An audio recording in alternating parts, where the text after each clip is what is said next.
Welcome, everyone. The event is now live. John, please take it away. Thanks, Allison. Hi, everyone. Welcome to today's live Tech Talk, Shipping with Context, Knowledge Graphs as the backbone of AI-first software delivery. This event was organized by the hardworking folks at Pure AI, and it's sponsored by Harness, provider of an end-to-end software delivery platform that helps engineering teams achieve the highest levels of engineering excellence. I'm John K. Waters, Editor-in-Chief in the Converge 360 Group of 1105 Media, and I'm joined today by industry expert Prateek Mittal. I knew I would screw up your name. Sorry, man. Welcome. No worries. It's good to have you here. I'm really looking forward to this conversation. Let me tell you about our speaker today. As a product director of AI, core, and data platform at Harness, Prateek is helping to build and scale the Harness platform as it evolves at a breathtaking pace, supporting real-world workflows across a wide range of user personas. He's also leading the effort to build Harness's AI infrastructure stack, leveraging RAG architectures to power DevOps AI agents and shaping the next chapter of DevSecOps by developing a knowledge graph on top of Harness's semantics layer. I am really looking forward to this conversation, my friend, but before we get going, I need to do just a little bit of housekeeping. This Tech Talk is being recorded for later access. Keep an eye out for an email with a link to that recording. It'll be coming your way in the next few days. Our sponsor has provided some extra resources you won't want to miss. They're available now in your console. And at the end of the conversation, we'll have a 5 to 10 minute Q&A. Please type your questions into the Q&A box at any time. We'll do our best to get to all of them. Now, let me just set the stage for what we'll be talking about today. As AI-generated code pours into production pipelines, a new bottleneck is emerging, not creation, but context. The AI can produce output, but it doesn't inherently understand how your organization actually runs. Your CI/CD workflows, security policies, cost signals, and operational dependencies live in separate tools and teams, often as silos that are invisible to the agents you're asking to automate the work. That's where knowledge graphs come in.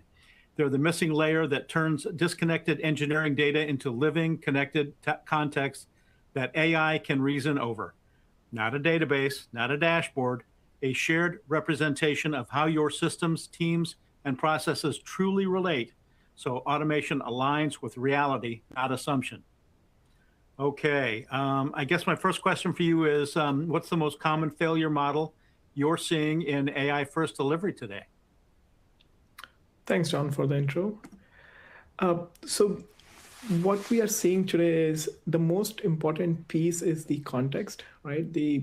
If you think about the systems, each and every system is siloed into different data, right? And that's where the most important piece in the DevSecOps world, at least what we are seeing at Harness in those use cases, is data and the context, which is important not only from the case of data, but also from the lack of domain knowledge. Let's say if you have a use case for DevSecOps world, you will be curating your context according to that.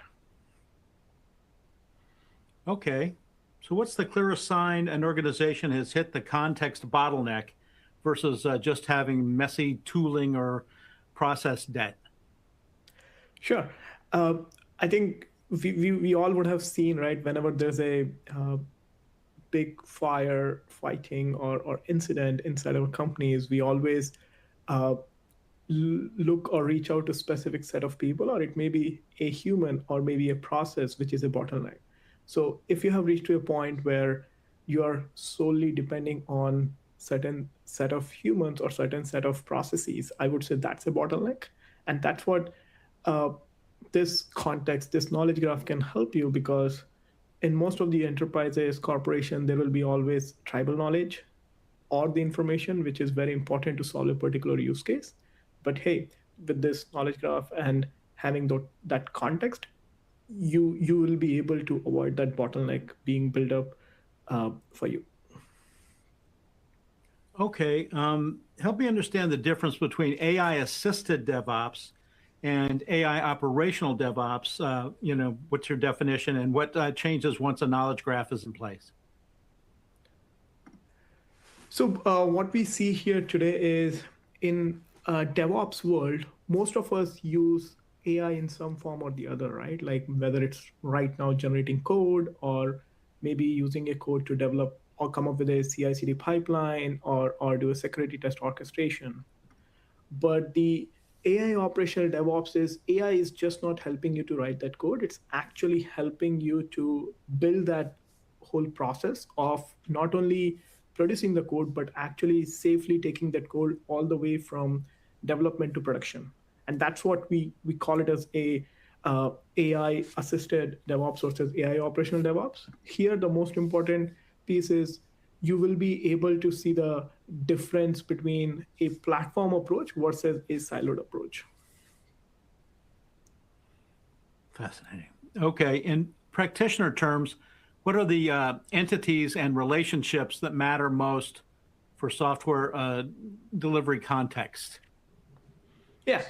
So, like what I've been thinking, like what we have been thinking about is, at least in DevSecOps world, and again, like in the knowledge graph or in the context, it will all depends on the use case to use case. But at least in the DevSecOps world, what will be most important pieces would be your core pipeline, right? Pipeline is nothing but a workflow on which, hey, you're going to say that, hey, first build my code, then deploy my code. Even between, you want to scan the code, and then you're also going to see, hey, where I would like to deploy that code, and then the whole cycle, right? So that's a very core important entity. So, and if you see this workflow, your main entity could be the pipeline, but then there are multiple pieces like build, deployment, right? And then it also comes up with your third party entities. So it's not just you're going to work in your isolation, right? You might be able to deploy code on one of your Kubernetes cluster, which could be in AWS or GCP. So that's where the whole set of entities comes into the picture when you do this knowledge graph. And I have like a small picture here as well, like how do we envision between certain entities across these graph, right? And some of these entities could be central, some of them could be at the far edge, near edge. But again, it depends on the use case, it depends on the scenarios you're trying to solve. So how do you decide what belongs in the graph first? I'm thinking services, pipelines, owners, incidents, policies, costs, dependencies. What comes first? I would say good question. It's actually like I would say everything will come, right?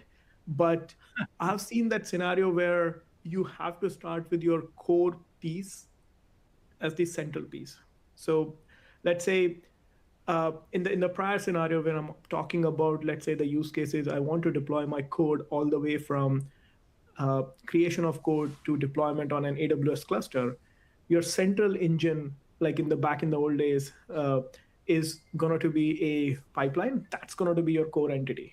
And then another core entity, if you see, is also about user authentication. Who has access to that, right? Because data is available, context is available, but it's also about do the system has access to get into the data. So we have lot of entities which we are looking at. Central would be, if you're looking at DevOps scenario, it's going to be your pipeline, services, deployments primarily. But then once you have that, you're going to keep enriching those with your metadata. You're going to link those relationships, and you're going to express them via graph. So that's like one of the piece what we look into. Okay, so where do knowledge graphs usually go wrong in the real world? I mean, is it overmodeling, undermodeling, stale data, or unclear use cases? Yeah. So I think the one way we are trying to figure out is like, hey, how does this knowledge graph fails? And at least in our learning curve or the things what we are doing today, there's no right or wrong answer, right? The most important piece for us is the way we have understood is the use case is the most important piece, right? If you have the right use case, then you will be able to solve it in real way. there is always a case where people do overmodel. For example, if your use case is just to identify uh, very initial triaging of a pipeline or a workflow, uh, hey, you don't have to model maybe 100 entities. You just may model with 10 entities and you will be good with that. But if you want to understand not only your workflow, but you also want to integrate it with your third party, integrate with other systems of your choice. You want to give a central piece. You want to integrate it with customers' uh, system. Then, if you don't do that, you will not be able to solve that customer use case, and that is under modeling, right? And the third scenario, what we are seeing is even if you model it well, everybody needs information right now. Like when you're asking that context or you're providing that context to your AI agent, it has to be fresh. The data need to be fresh. It has to be relevant. uh, when we stuck on a problem, we want a solution of that problem now, not of a problem which has been done like a month back or a year back. So the data has to be fresh, and that's where we are seeing if you over model, if you under model, or if your data is stale, that's where your knowledge graph initiatives or your knowledge graph uh, context fails, and then it's not able to give you the right ROI. So what are the best starter data sources to ingest to get value fast? What am I thinking? Git, CI/CD, ticketing, runtime telemetry, cloud billing, that kind of stuff. Yeah. So that's what we also think about it. So if let's say if you are a company or if you're trying to do like a like a side project of your own, these entities, these states are already there, right? Like I would say yes, start with Git, right? Most of the world's code lives in the Git. It could be your own code versus you're looking at some open source, right? And you can use any of your CI/CD, Kubernetes runtime telemetry to start. And first of the use case, I feel where we all struggle into would be doing an RCA. Like for example, if you want to just you're starting in this DevOps world, it could be a use case. I remember I did my first deployment of Nginx, right? Just to see if Nginx as an application I can deploy on one of the Kubernetes cluster, right? So but it may not come up the time you deploy, right? It may have certain issues. And that's where you can actually use your knowledge graph initiative to do a RCA. So when you ask the question that, hey, my pipeline is failing, can you help me understand why? And that could be more into a more like a natural language. Instead of asking a certain workflow, you're actually conversing with an AI which has context to your uh, knowledge graph entities and its contents straight away. So that's what one of the use case I feel is very important. But I would also like to say that we should avoid over modeling, right? Like don't try to solve each and every use case in the initial 30 days.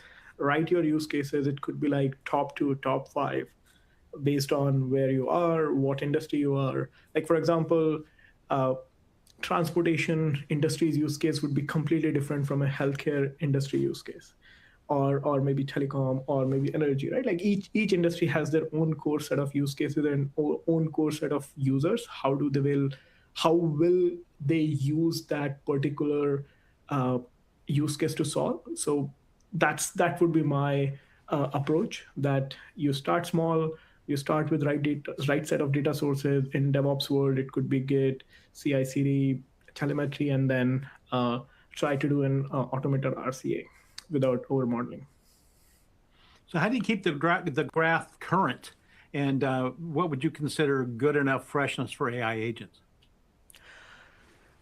Yes, so that's I would say it's like the whole industry is trying to figure that out. There's no, again, uh, I would say right or wrong answer. It depends, right?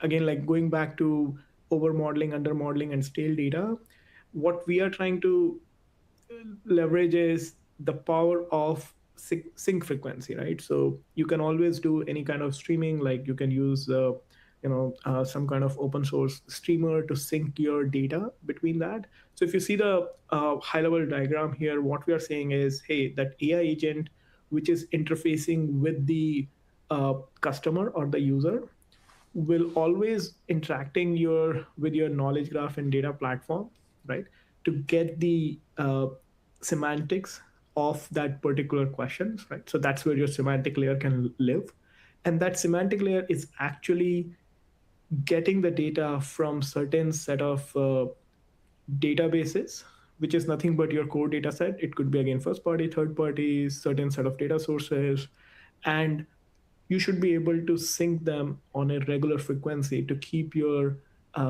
knowledge graph data current, right?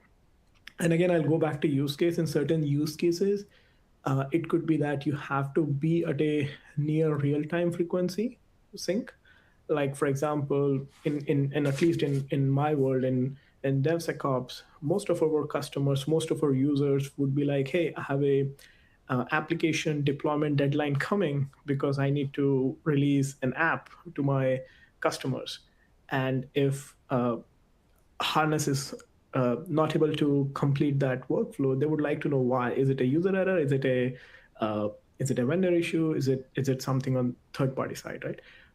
And that has to be like near real time. So at least in our world, it has to be as close to near real time. But I would say it depends on the use case to use case, how that frequency varies. But there are enough, I would say, technologies to keep this frequency near real time, and that's always advisable. Okay, so who should own the knowledge graph long term? Are we talking platform engineering, data engineering, security, SRE, or maybe a shared model? I think you said it right with the last one.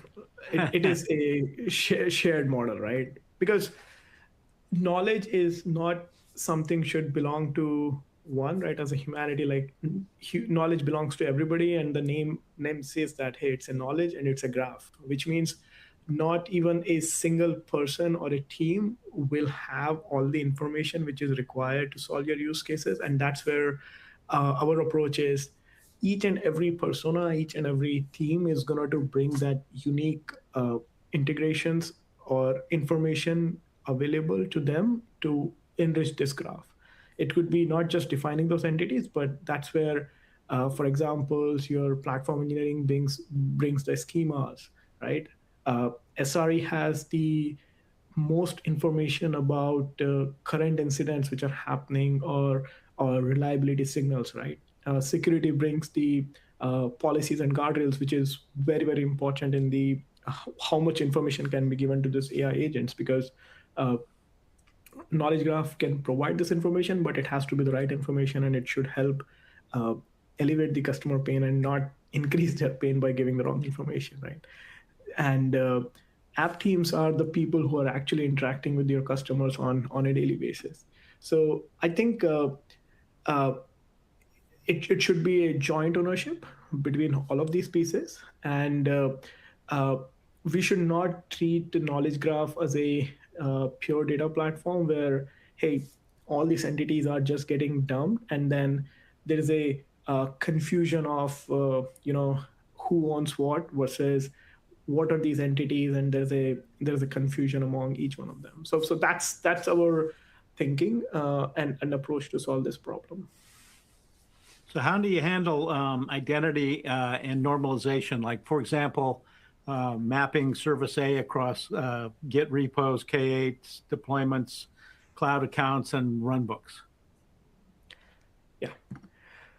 So I think one of the problem which we are keep seeing is everything, or I would say, like, since there are knowledge graph is a joint ownership, that also brings to the problem where everybody is owning, but also everybody names their things differently, right? Like it's the same thing differently. It could be like, like primary key, foreign key kind of a concept, but again, like you have like that primary key is being used by everybody the same, right? It could be like, for example, if you want to integrate telemetry into DevOps, it could be user ID, right? User ID is maybe account ID and user ID, two different things, but it's actually the same.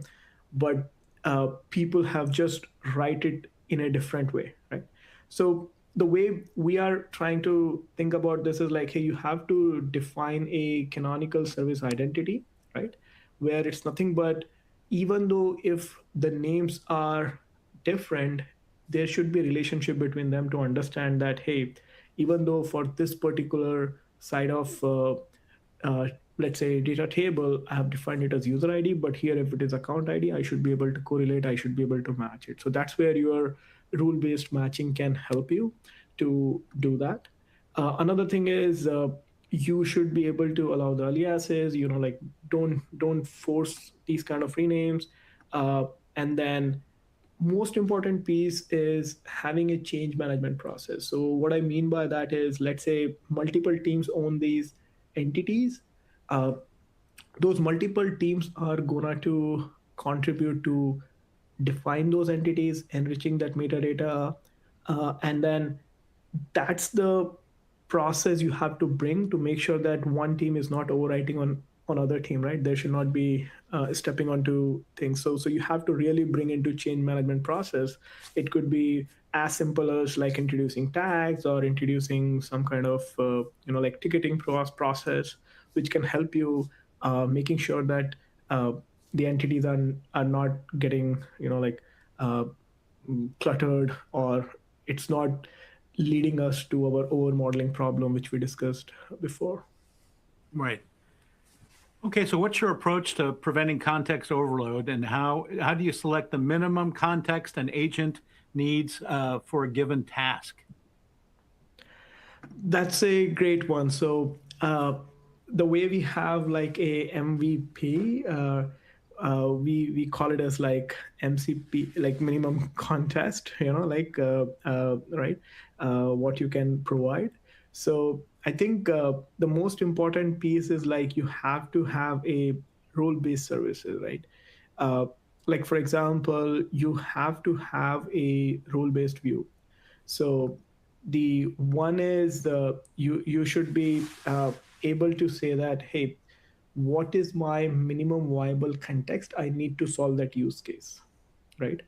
So the first important piece over there is identify the use case and look at those entities which is actually gonna to solve that problem. And one of the pieces over more important here is modeling. And you don't even have to go to starting with the knowledge graph itself. You can also solve that at the semantic layer. What I mean by semantic layer is, in one of the earlier slides we see that there is a semantic layer, and then there's databases. You can start running your queries then and there itself, right? If you run your queries on the semantic layer, you will be able to figure it out, what are those most important entities, and what are the context it's needed. Like one of the uh, big use case which we are trying to solve is this remediation and auto fixing.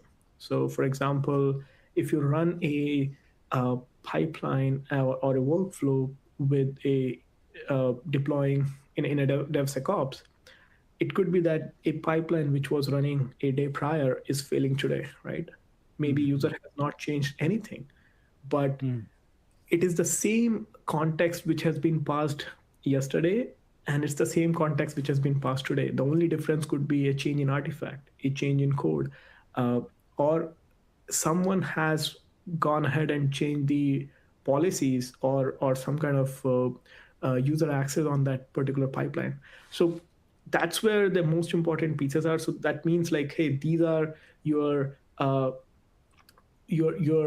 context, which is very much important to make sure that your semantic layer is able to get that data and then able to provide that information to your AI agents to make the right call. So how do you represent policy and guardrails in the graph so agents can comply by default? So I think the most important piece over there is, as you said, right, like we were talking about like security, right? So Security is a very important piece which comes during when we try to do this knowledge graph and semantic modeling, because again, the information is a holistic information. It is coming, and then AI agents right now have a tendency to always come and give you the right answer, right? Even if they don't have the enough information. So to remove that, we definitely have to set up some guardrails, and policy is a great thing which you can apply to make sure that you have enough guardrails so that your AI agent is not deviating from the policies you have set, right? It could be, for example, PII, right? That could be one of those policies like personal identifying information. You will be able to say that, hey, you know what, this is something cannot be exposed to the knowledge graph or beyond that, because it's a context which lives inside the ecosystem. So that could be one guardrail you can set using policies. And like with Harness, we have policy agent, a native policy agent to support that kind of approach. Right. And then also another good point is like you have to treat your AI agent as an extension of human. That's where RBAC comes into the picture, right? So let's say if you are running your AI agent, it's an extension of me. Whatever privileges I have, only that privileges should be provided to my AI agent, right? So if I have only view permissions, I should be able to only see view. I should not be able to go ahead and edit or delete, because AI agent can go ahead and edit some of these permissions or these kind of things. So that's another way to guardrail. So I would say we should always follow the principle of least privilege to start with, Right. and use policies and RBAC to make sure that there are enough guardrails available in the knowledge graph context, so that we are treating our AI agent as an extension of humans. So how do you evaluate whether adding graph context is actually improving outcomes? Fair. So we try to do this, like measuring of these outcomes based on 4 parameters. So one of them is using another LLM as a judge. So for example, you are using the knowledge graph context being pushed by one LLM, and then you are using that to decipher and help you to answer your AI agents. You can use another LLM as a judge to validate the output of the first LLM. So that could be one way of automatic measuring the outcomes performance. The second one is you should always have human in the loop, which is nothing but SMEs can be the people who actually come and maybe do the scorecarding, right? Like let's say you are doing some kind of a QA or a validation exercise. Instead of doing the functional test validation, you will be actually do a measurement of how great this knowledge graph is providing the context and information. The third piece is evals, so you can run evaluations on top of how better this, like the answers are based on different versions of your product as well as different LLMs you are integrating in the product. And then another very important piece is cost.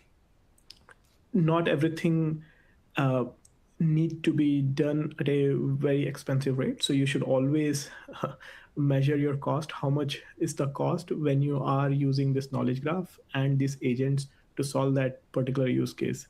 So it's always healthy to have a metric around these 4 parameters. Okay, so walk us through a real example of an agent auto-generating a deployment pipeline. What inputs does it pull from the graph, and what checks does it perform before proposing changes? Yeah. So one of the use case, what we are looking into is the auto-generated deployment pipeline. So let's say you come to the Harness platform, right? And you would like to deploy a application code. Let's say you are working towards a retailer, like you're working as at a retail company, and then you want to come up with a mobile app for a simple checkout, right? And you want to change your checkout process, right? Instead of a prior checkout process, you want to deploy a new checkout process. A developer will come up with a new application code, which will be stored in one of the Gits. And once that is there, you can come to our platform and you can say that, hey, I would like to deploy this code into my uh, QA environment and in my production environment, right? And then it will be automatically generated these pipelines based on those input set provided by the user. And again, this can happen in a free-form natural language, right? Like we're not saying that you have to specifically write certain, like, or click some UI buttons or issue some commands. It's going to be just come to a like a UI uh, chat window, and then you can specify that hey, I would like to come up with a pipeline which will help me to deploy this particular application uh, in QA and in production. So that's like one of the use case which we uh, which we think can be solved. And the second piece for this is when you are actually developing that pipeline, the knowledge graph will help you to make sure that you have enough checks and balances, such as your approvals, your safety checks, and making sure that all these steps are covered. You can also include some set of security scans on top of it. Let's say the code which has been provided, it will be scanned and then only it will be deployed. So all those pieces can be generated using this knowledge graph as a pipeline. Now, let's say the particular pipeline has ran, but again, now the issue, there has been an issue, right? The pipeline didn't succeed. Uh, if that happens, then what will happen is you can have like an auto remediation or a fix availability on this pipeline, where knowledge graph will be able to assess why this particular pipeline has failed, and based on that it will actually say that, hey, you know what, you as a user probably don't have access to that QA cluster or a production cluster to deploy onto. So that's the some set of scenarios which can help with knowledge graph, because it has context not just from your systems, but it also have context from the relevant third-party information. So that's one of the use case which we envision can be really solved using knowledge graph, John. Awesome. Okay. Thinking about cost anomalies, what does the graph connect that traditional cost dashboards can't? And what does the change, and how does that change root cause analysis? Sure. So I think we all would have used the data centers and then moved to cloud world, right? And then with cloud now, it's like, hey, you have infinite capacity available, but always comes with cost. So one of our cool product which we have inside Harness is also about cloud cost management, which is nothing but you will be able to manage these cloud cost, right? And let's say as a user, you would come and then you would like to see, hey, my particular cost has increased by 35 or 38% yesterday, right? Like that is the information you will be able to provide. But with the context of knowledge graph, it will also take you to the next level by saying why that happened. It's not just what happened, but why that happened.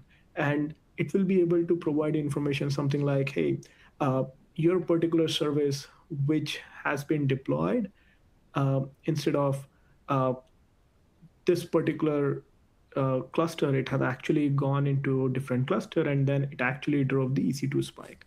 And it could be because you choose a different cluster of different size or different memory or different type, and that would have increased the cost for that particular thing. So this is one of the cost anomaly use case which we feel can be provided to user in a much different way. And the most important piece here is it will also give the user an answer in which they will be able to go ahead and modify things, right? For example, it's not just that, hey, your cost has increased, but it's also about like, hey, your cost has increased because of this reason, so maybe user can go and change that. So that is the difference we envision can really empower a user and perform that operation between just what happened and versus why that happened. So what relationships in the graph are most critical to make rollbacks safe? Yes. So rollbacks is a very interesting scenario. So most of like I would say current architectures is about more about with microservices, right? Like it's not just monolithic applications. In the microservice architecture where you have service dependencies between service A, service B, and service C, let's say you are trying to deploy your microservices onto a Kubernetes cluster, and your service A went fine, service B went fine, but your service C failed. And when that service C failed and you're trying to roll back it, if there is a dependency between service C, B, and A, that's where the problem starts to happen, because you just says that, hey, roll back service C, but then if it does not have context that service C is not just an isolated service, but it has dependency on B and A. And the classic example is your, like application service versus database, right? Application service and databases have tightly coupled dependencies to perform your application in a coherent way. So that's the one of the big issues which we keep seeing, where rollbacks are possible. So if you issue a rollback command, is rollback possible? Yes. But should you do it? Maybe not, because once you do the rollback,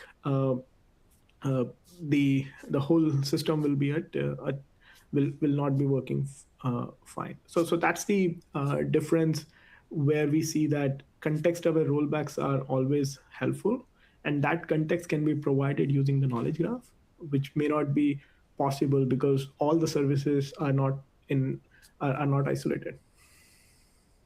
Okay, so what's an example of a situation where a graph prevented a bad automation, caught a dependency policy violation or risky change that an agent would have missed? Sure. So going back to the last example, I just wanted to extrapolate on that. So that would be a one example. The other one I can think about is also, if you think between your graph systems, right? Since these nodes are interconnected between one and the other, in this kind of context, it will be able to identify whether the rollback is successfully possible between these systems. So I would say the example still holds, where you will be able to, whether do a safe rollback versus not, compared to when you have like a single service or multi-service. I think another thing is you should definitely think about this context in the context of services when you want to do that. So I would say that would be one example which can really help. Okay, this is my last question. I got to ask you for some advice for attendees. If an organization wants to start in the next 30 days, what's the smallest viable knowledge graph plus AI use case you'd recommend, and what should they avoid doing first? Sure. So I think maybe we'll just go back onto one of this slide. Yeah. So I think what the thinking here is, you should try to go to a use case which is really close to solve your most immediate scenarios, right? Like in different industries, there are multiple different scenarios, right? So here we should be able to solve a use case which can give you enough ROI in the initial phase, and choose a use case which cannot be solved by a like like a single flow, but it needs to have like a context among various other entities. So for example, in our world, we are talking about uh, leveraging between first party, third party data, and then see how we will be able to map that up. Now, if you want to implement that, the most important piece is uh, avoid overmodeling, right? One of the entities, sorry, not one of the entities, but let's say you have a use case which can be solved with 10 entities. Just start with modeling those 10 entities and see how that can happen, right? Like by identifying the relationship, by putting the data, and then run those use cases. And it's an iterative process. So semantic layer and modeling is an iterative process. You identify those 10 entities, you actually go ahead and model that, and you should be able to start seeing uh, some improvement, and then you keep going and improving them using the metrics what we discussed. So I would say that would be one way to do that. Well, that's all the questions I have for you, my friend. Let's see if we've got some questions from attendees. Remember, folks, you can type your questions into the Q&A box at any time. We'll do our very best to get to all of them. Let's see, we've got a question here from Al, who's wondering, Prateek, what is the difference between observability and knowledge graphs? Sure. So observability has been there for quite a long time, right? And if you see, right, like observability is nothing but to measure, to find out and understand between what's happening inside a system right now, right? So I remember like we use observability, or I've been using that for finding metrics about CPU, like latency, error rates. Observability also helps me to find logs, traces, right? And the goal is to detect the issues, diagnose the root cause, and and also understand the performance and reliability, right? So think the observability as a real-time system introspection, right? But knowledge graphs are more about that, and then they help us to reason and represent the structured knowledge, right? So knowledge graph will help you to model entities, relationships, right? And knowledge graph will help you to create a map of meanings and relationships. So that's a very huge difference between observability and knowledge graph. And if you think about like a simple mental model, right? Like observability will provide more like what is happening, but knowledge graph will give you what does that mean. So for example, and again, I would say observability and knowledge graph don't have to work in isolation. They can work in a complementary fashion, right? Like for example, knowledge graph could be, hey, can you model these dependencies or provide structure for me? An observability system can be more like uh, finding live signals or finding relationships with runtime reality. And if we fire them, or if we try to tie them together, you can actually ask knowledge graph something like, hey, this alert has been fired. What consumer facing services or teams or SLAs are affected right now? So if you see here, right, like we are leveraging knowledge graph and using observability data to get an answer for a very specific question, which may require a lot of work across teams to identify this. But if you can use knowledge graph and observability systems right, they can be really powerful. Okay, we've got one here from Perry, who's wondering, how does Harness use knowledge graph for their products? Sure. So if you, maybe I'll just jump to one of our slides that will help understanding that. So Harness is nothing but a unique SDLC platform. And if you see here, like we have multiple workflow orchestration, right? Like we have SDLC process, so we have FinOps, we have software like DevOps, we have security ops, right? So what happens in these pieces? You have a comprehensive and consistent data modeling across the SDLC. So what can happen is we are actually leveraging knowledge graph in the middle layer. If you see with all these entities, think about feature flag is one of the entity, code coverage is another entity, cloud spend is another entity, which actually gonna to help solve the Uber use cases for different products, right? So, but what we understand when we are defining SDLC, it's not just about a single product or a single workflow. Like for example, you can just come and toggle the feature flag true or false, but then it can have a huge impact on how your application is behaving, or how will you deploy a DevOps pipeline. So that's where this conjunction between your DevOps and feature flag and cloud spend can be like integrated at this software delivery knowledge graph layer, can really power your use cases at the Harness Unified Agent. So we are leveraging this Harness Unified Agent as an external piece to our users, and which is relying on our software delivery knowledge graph to get this information between all these entities and enriching the data and providing inferencing to our users and customers. Oh my goodness, the time went by very fast today. Looks like that's all the time we have. If we didn't get to your question and it occurs to you later, send it to us and we'll see if Prateek won't answer it.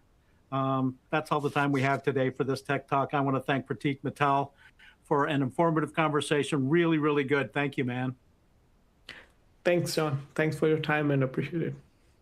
And many thanks to the folks at Harness for making this conversation possible. Thanks, everybody, and have a great day.